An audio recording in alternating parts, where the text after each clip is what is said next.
ज़ारा ने बड़ी चालाकी के साथ सबा का टांका ज़ैन के साथ फिक्स कर दिया है, क्योंकि वो जानती है कि इस चीज़ से काफ़ी तकलीफ़ पहुंचने वाली है, वलीद को भी और उसके बाद मिनाहिल को भी। क्योंकि जैसे ही मिनाहिल उस घर में आती है तो काफ़ी गुस्से में ज़ैन आकर मिनाहिल को कहता है, तुम्हारी हिम्मत कैसे हुई यहाँ पे आने की? आज तो तुमने गलती कर दी, दोबारा ये गलती मत करना।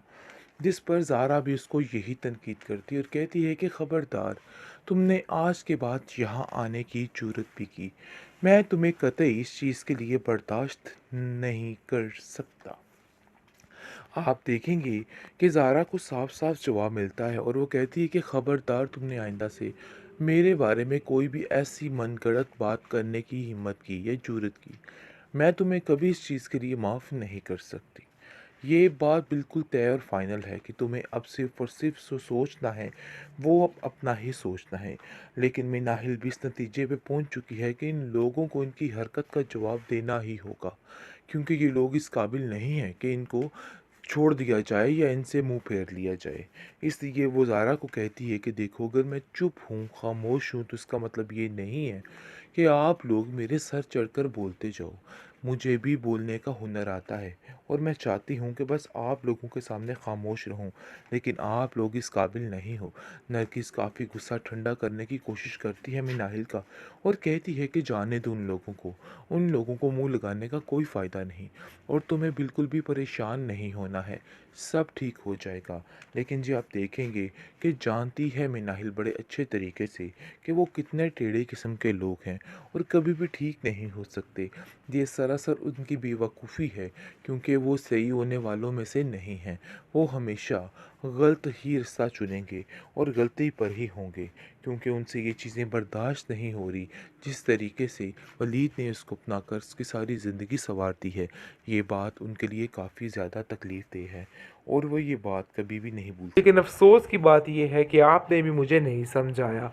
जिस पर माजदा इसको कहती है कि अरे भाई, पुरानी बातों को कुरेदने का आखिर क्या फ़ायदा है? मुझे तो तुम्हारी कुछ समझ नहीं आ रही। आखिर तुम कहना क्या चाहते हो?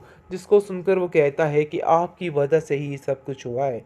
लेकिन माजदा कहती है कि भाई, तुम्हारे दिमाग में भी तो भूत सवार था ना कि तुम्हें बाहर जाना है। मैंने तो सिर्फ तुम्हारा साथ दिया और यूँ समझो कि मैंने तो तुम्हारे दिल की बात की थी। अगर तुम्हारे दिल में ऐसा कुछ ना होता तो तुम कभी ज़िंदगी में कुछ नहीं बोलते। इसका मतलब है कि तुम कुछ बोले हो तो इसका मकसद साफ साफ यही है कि तुम्हारी मर्ज़ी शामिल थी भाई इन चीज़ों में। लेकिन इस चीज़ को तुम अब मानने से इनकार कर रहे हो। देखो, सारा कुछ मेरे ऊपर डालने की कोई ज़रूरत नहीं। दूसरी तरफ वलीद अपने आप को काफ़ी खुशकिस्मत इंसान तस्वर कर रहा है और वो कहता है कि ऐसा लग रहा है कि जैसे आज सारा जहान मेरी मुट्ठी में है और सब कुछ मेरे पास है। और ऐसा लगता है कि जैसे मुझे ये सब कुछ बहुत पहले का मिल चुका हो। बहरहाल जी, आप देखेंगे कि बहुत ज़्यादा खुश है मिनाहिल भी इसके साथ साथ। लेकिन मिनाहिल को कुछ समझ नहीं आ रही कि आखिर घर के मामलात को कैसे संभाले, क्योंकि आए दिन कोई ना कोई ऐसी परेशानी बन जाती है जिसकी वजह से घर का माहौल टेढ़ा मेढ़ा हो जाता है और सब कुछ हिल के बर्बाद हो जाता है। लेकिन रीज़न जो है वो इसके पीछे पता नहीं चल रहा। बहुत जल्द पता चल जाएगा कि ज़ारा और सबा दोनों मिलके ये सारी प्लानिंग्स कर रही हैं और हर चीज़ को तबाह और बर्बाद करने की कोशिश कर रही हैं। लेकिन नरगिस कभी भी फूट नहीं डलवाने देगी। वो हमेशा इस मिनाहिल का साथ ही देगी। आखिर हमारे घर की सारी बात ऐसे घुमा फिरा के पूरी दुनिया में क्यों फैल जाती है? मतलब ये कि सारी बातें हमारी इस ज़ारा को कैसे पता होती हैं? माजदा फर वही बात बयान करती है जिसके साथ हमारे घर में कोई भी मसला चल रहा होता है। जी, आप देखेंगे कि वो कहती है कि मुझे खुद समझ नहीं आई, लेकिन कहीं ना कहीं कुछ गड़बड़ ज़रूर है। तो इसलिए अब हमें इस बारे में सोचना होगा कि आखिर क्या वजह है जो ये सब कुछ हो रहा है।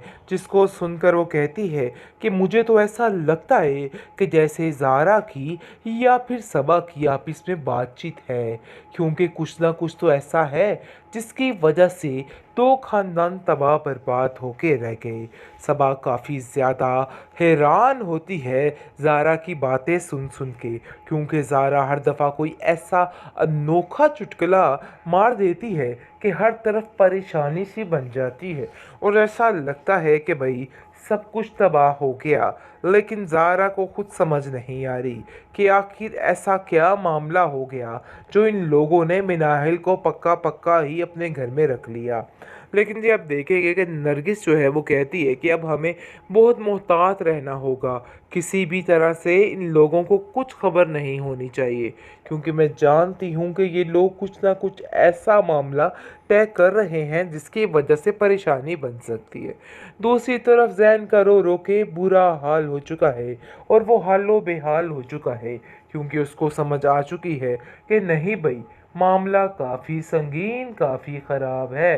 अब हमें वही सोचना है, क्योंकि उसकी आंखों के सामने बार बार मिनाहिल का वही चेहरा आ रहा है और वो बार बार एक ही रोना रो रहा है कि इन सारी चीज़ों के पीछे मेरी ही गलती थी। मेरी माँ, आप तो मुझे समझा सकती थी ना, लेकिन अफसोस की बात यह है कि आपने भी मुझे नहीं समझाया। जिस पर माजिदा इसको कहती है कि अरे भाई, पुरानी बातों को कुरेदने का आखिर क्या फ़ायदा है। मुझे तो तुम्हारी कुछ समझ नहीं आ रही। आखिर तुम कहना क्या चाहते हो। जिसको सुनकर वो कहता है कि आपकी वजह से ही सब कुछ हुआ है। लेकिन माजिदा कहती है कि भाई, तुम्हारे दिमाग में भी तो भूत सवार था ना कि तुम्हें बाहर जाना है। मैंने तो सिर्फ तुम्हारा साथ दिया और यूँ समझो कि मैंने तो तुम्हारे दिल की बात की थी। अगर तुम्हारे दिल में ऐसा कुछ ना होता तो तुम कभी ज़िंदगी में कुछ नहीं बोलते। इसका मतलब है कि तुम कुछ बोले हो तो इसका मकसद साफ साफ यही है कि तुम्हारी मर्ज़ी शामिल थी भाई इन चीज़ों में, लेकिन इस चीज़ को तुम अब मानने से इनकार कर रहे हो। देखो, सारा कुछ मेरे ऊपर डालने की कोई ज़रूरत नहीं।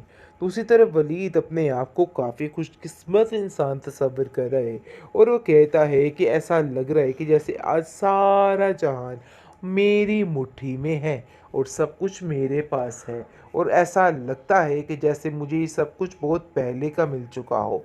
बहरहाल जी, आप देखेंगे कि बहुत ज़्यादा खुश है मिनाहिल भी इसके साथ साथ, लेकिन मिनाहिल को कुछ समझ नहीं आ रही कि आखिर घर के मामलात को कैसे संभाले, क्योंकि आए दिन कोई ना कोई ऐसी परेशानी बन जाती है जिसकी वजह से घर का माहौल टेढ़ा मेढ़ा हो जाता है और सब कुछ हिल के बर्बाद हो जाता है। लेकिन रीज़न जो है वो इसके पीछे पता नहीं चल रहा। बहुत जल्द पता चल जाएगा कि ज़ारा और सबा दोनों मिलके ये सारी प्लानिंग्स कर रही हैं और हर चीज़ को तबाह और बर्बाद करने की कोशिश कर रही हैं। लेकिन नरगिस कभी भी फूट नहीं डलवाने देगी। वो हमेशा इस मिनाहिल का साथ ही देगी।